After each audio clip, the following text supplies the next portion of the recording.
Well, Pop? Well, we're richer than I thought. And Jock didn't overtax us, huh? Oh, I didn't say that. Well, then he did. Just about double. He taxed us for the unborn calves, the unhatched chickens. Well, I got us into this. I'll get us out of it. No, we'll work it out together. Yeah, with Dave Hart backing Jock up all the way, I don't see what chance you have. Well, if anybody can talk to Jock, I can. I don't think so. Not when he's got the bit in his teeth. The trouble with Jock is he's one of the sorry people. Sorry people? What do you mean, Paul? Well, he's shiftless, loves the life of idleness. You know, women like Ellen, they feel sorry for him. They want to help him. And they fall in love with him. And they marry them. Then they take on all the burdens. You're sure right about Ellen being in love with him. Main trouble with the sorry people, though, is that somebody throws a little prosperity their way, or a little authority. They're worse than ever. They become obnoxious.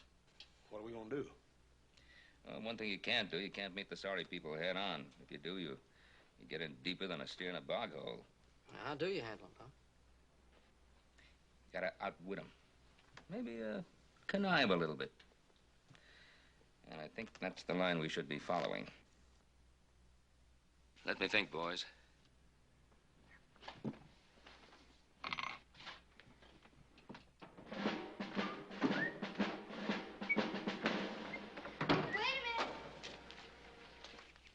Jock, honey, you forgot your lunch. Me? Eat lunch out of a paper bag?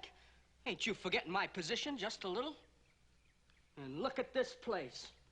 I'm gonna move us into a fancy boarding house in town. And have our baby playing in the street? And what about Sally? I'll put her up in the livery stable. And have her baby growing up in a stall? I only plan to hire her a full-time exercise boy. But, Jock, it would cost so much money. Money is no object. Ain't I a legally appointed full-time tax collector? Jock, honey, could you walk to work? I'll need the buggy today. Of course, my dear. Someday we're gonna have 2 buggies. I'll hire myself a hack in town.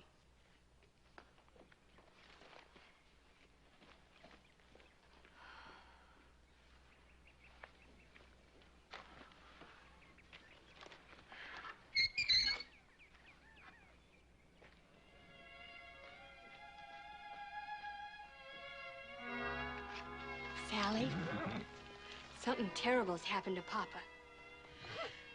We've just got to do something about it.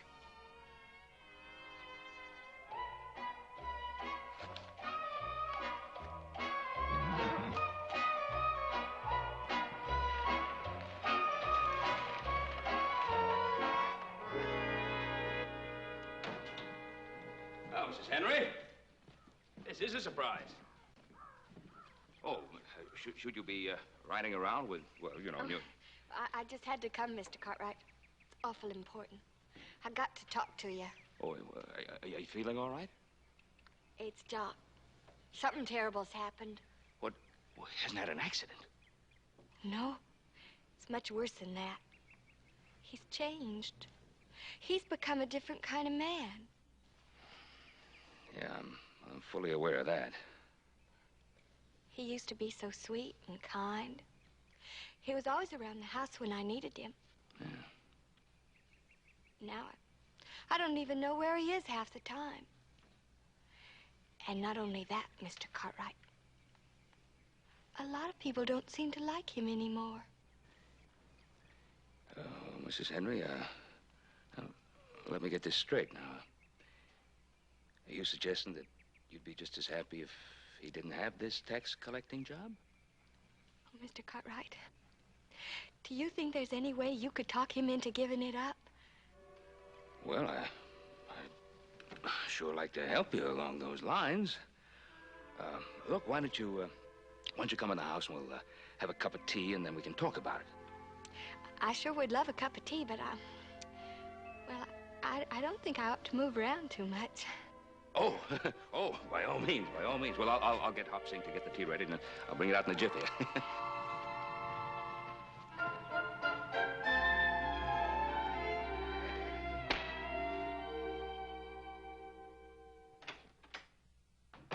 Joe,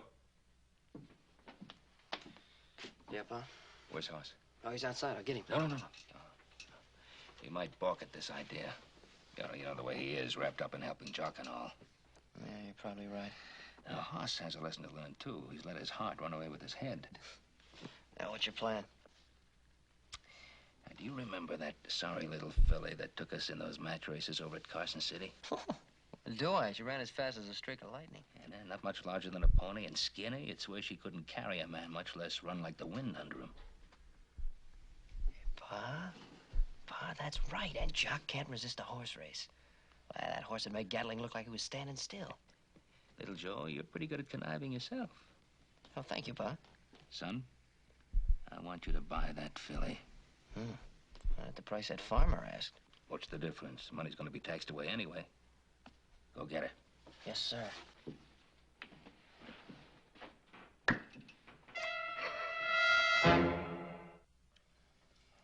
Paul, I've known you to do a lot of conniving in your life. But I never knew it to take you this long to connive up something real good. Conniving? Well, that's a fine thing to say to your father. Call him a conniver?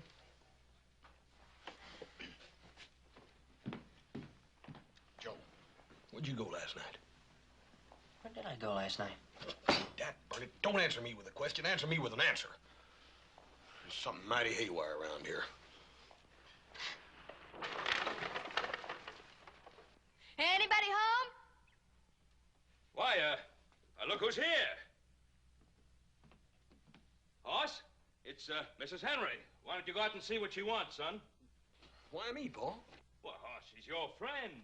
And besides, I haven't finished my breakfast yet. All right.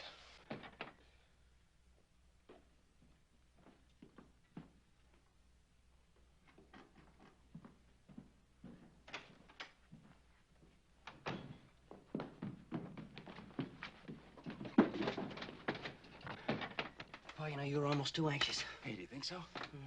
Well, anyway, she's more reliable than her husband. She's on time.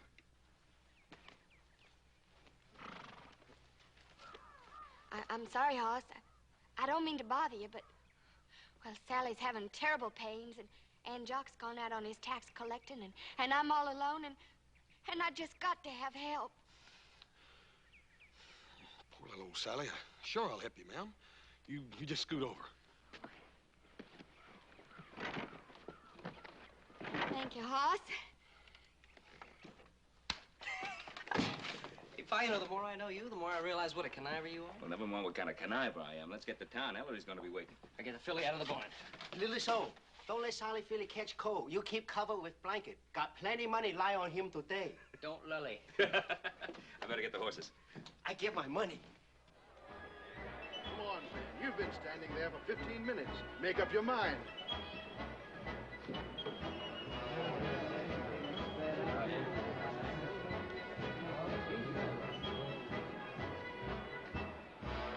Well, Ellery, I think I'm about ready to make that bet now. How much? Well, I'd say, I'll bet you $1,000. Let's make it 2,000. No, 1,000 is good enough for me. All right, then. 1,000. It's a bet. Little Joe, let's talk about the strategy of this thing now. Excuse me. Let's see that,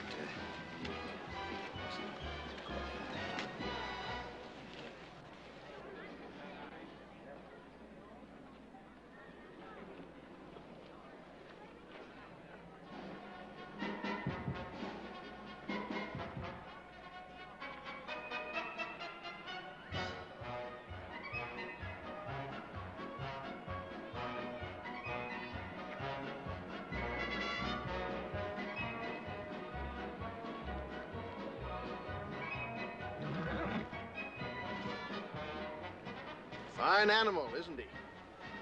Beautiful.